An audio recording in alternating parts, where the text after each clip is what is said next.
आपका एक बार फिर से स्वागत है। अभी तक मैं प्यार पे चर्चा कर रहा था। प्यार की चर्चा को थोड़ा विराम देते हुए, क्योंकि उसमें अब ऐसी स्थितियाँ आती जहाँ निर्णय लेना बहुत कठिन हो जाता है।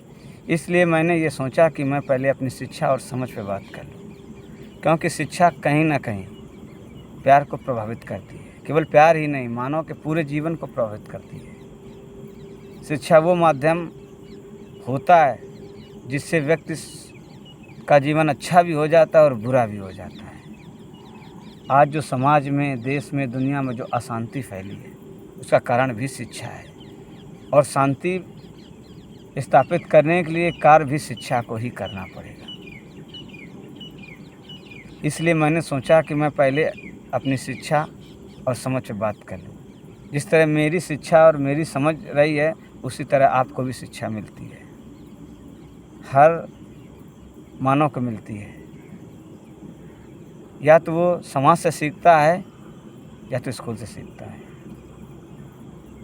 कोई समाज से अधिक सीख लेता है, कोई स्कूल से सीख लेता है, लेकिन दोनों का संतुलन होना ज़रूरी है। जो स्कूल में शिक्षा दी जाती है वो समाज के लिए ही दी जाती है। और शिक्षा बहुत व्यापक बात है जो जीवन पर्यंत चलती रहती है।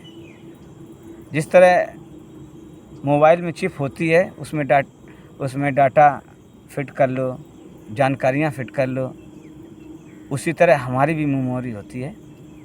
उसमें जो भी हम देखते हैं, सुनते हैं, सब फिट हो जाता है। फिर हमारी बुद्धि कार्य करती है और नई नई कल्पनाएं बनाती है, जो वास्तविकता से थोड़ा अलग हो जाता है। भ्रम में पड़ जाती है बुद्धि, तो हमारा जीवन भी भ्रम में पड़ जाता है। इसलिए जो मानव अच्छी तरह से जीवन काट सकता है, वो नरक की ज़िंदगी झेलता है, कष्ट में झेलता है। केवल शिक्षा का ही खेल है। इसलिए मेरा दायित्व है कि मैं अपने अनुभव को साझा करूं, ताकि लोग समझकर अपना जीवन अच्छा बिता सकें। मैं समझ सकता हूं कि शिक्षा कितना ज़रूरी है, क्योंकि मैं अगर आपसे बात कर रहा हूं, वो शिक्षा का ही खेल है। मेरी बातें आप इग्नोर कर सकते हैं, कोई बात नहीं, करिएगा, पर थोड़ा सोचिए ज़रूरगा, तो आप मेरी बात को इग्नोर नहीं कर पाओगे। मैं ऐसे ही बातें उठाकर नहीं बोलता हूँ कि ऐसे उठाकर फेंक दिया तुक्के में। मैं जो बोलता हूँ अनुभव के साथ बोलता हूँ, जो महसूस किया वो बोलता हूँ। मैं वो कार्य करने के लिए कभी किसी को सलाह नहीं दे सकता हूँ जो मैं खुद ना कर पाऊँ। मैं वही सलाह देता हूँ जो मैं खुद कर सकूँ। प्रत्येक मानव को स्वतंत्र जीने का अधिकार है, अच्छा जीवन जीने का अधिकार है। वो तभी संभव है जब शिक्षा उसको सही मिलेगी। एक शिक्षा व्यक्ति को जानवर भी बनाती है और एक शिक्षा व्यक्ति को इंसान भी बना देती है। जानवर इंसान का मतलब व्यवहार से कह रहा हूँ।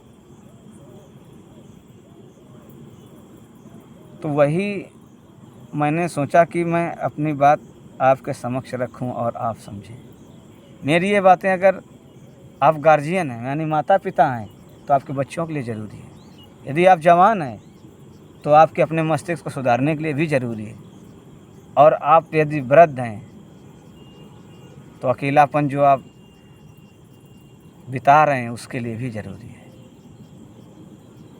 क्योंकि फीलिंग से सब कोई जुड़ा होता है।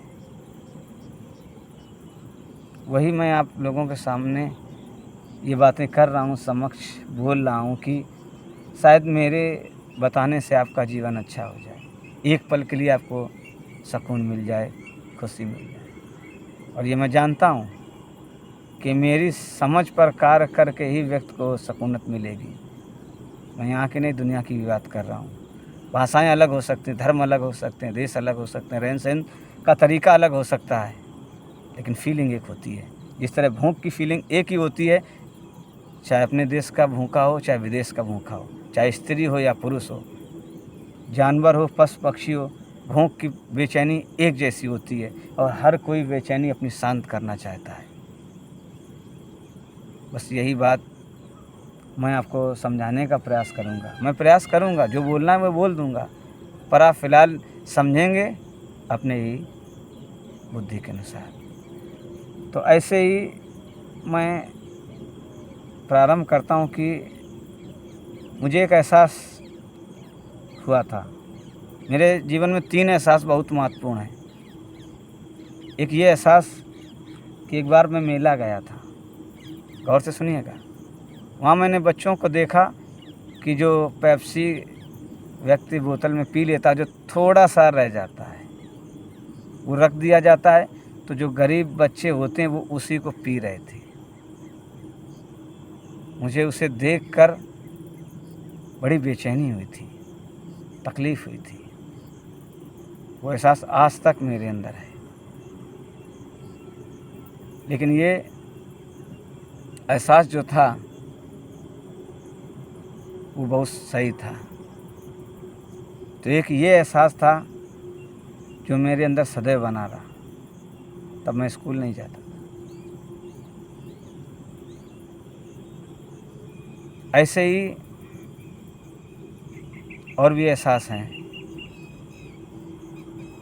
मैं वीडियो बड़ा नहीं करना चाहता हूँ, पार्ट में बनाऊँगा और अपने जीवन की बातें बताऊँगा जो महत्वपूर्ण, जो मैंने महत्वपूर्ण पल बिताए हैं। जो बच्चा होता है वो बचपन से जो देखता है उसके सारी बातें सब उसके दिमाग में चली जाती हैं। वैसे ही मेरे भी दिमाग में हर बात चली जाती रही। मेरी याददाश्त थी कि मुझे याद है अभी भी। और कैसे हुआ ये मैं आपको धीरे धीरे बताऊंगा।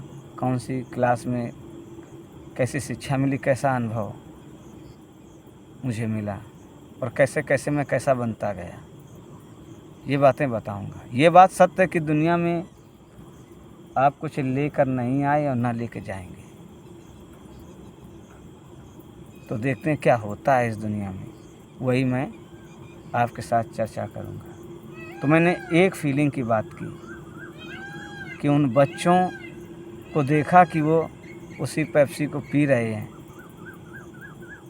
यही प्यास होती है, यही भूख होती है। अब ये नहीं कि पेप्सी पी रहे हैं तो हम भूख के शब्द इस्तेमाल कर दिया तो आप परेशान हो गए, कमी निकालने लगे। बात ये नहीं है। बात उस चाह की होती है जो आकर्षित करती है कि इसकी पूर्ति हो जाए।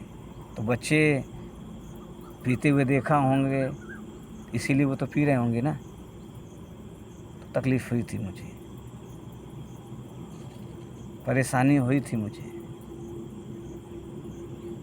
इसी के साथ मैं अगले वीडियो में मिलूँगा कि मेरा दूसरा एहसास क्या था, फीलिंग क्या थी। उस समय मुझे ये नहीं पता था कि फ़ीलिंग क्या होती है। तो पढ़ने के बाद जब बहुत बड़े हो गए फिर इसके बाद फीलिंग तब समझ में आया। लेकिन वो होती फीलिंग है, भाषा बाद में आती है, फीलिंग पहले आती है। तो मैं क्लास बाय क्लास आप लोगों के साथ अपनी बातें शेयर करूँगा जो महत्वपूर्ण चीज़ें हैं, जिससे आप अपने जीवनों को सीख सकते हैं और कुछ अच्छा कर सकते हैं। अच्छा मतलब अपनी ज़िंदगी अच्छी तरीके से जी सकते हैं और दूसरों को भी जीने दे सकते हैं। बातें बहुत महत्वपूर्ण होंगी। सब अनुभव से बोलूँगा, किताबों के, समाज से जो भी मुझे दिया गया उस पर मैं चर्चा करूँगा। कृपया मेरी बातों को नज़रअंदाज मत करिएगा, और करेंगे भी तो कोई फ़र्क नहीं है, क्योंकि मुझे जो बोलना है मैं उसको बोल दूँगा। कम से कम मैं अपने कर्तव्य से तो मुक्त हो जाऊँगा। मुझे ये तो नहीं लगेगा अरे मैंने ये नहीं कहा तो ये हो रहा। कोशिश करूँगा समझाने की, और आप भी कोशिश करिएगा समझने की। फिर मिलते हैं अगले वीडियो में। धन्यवाद।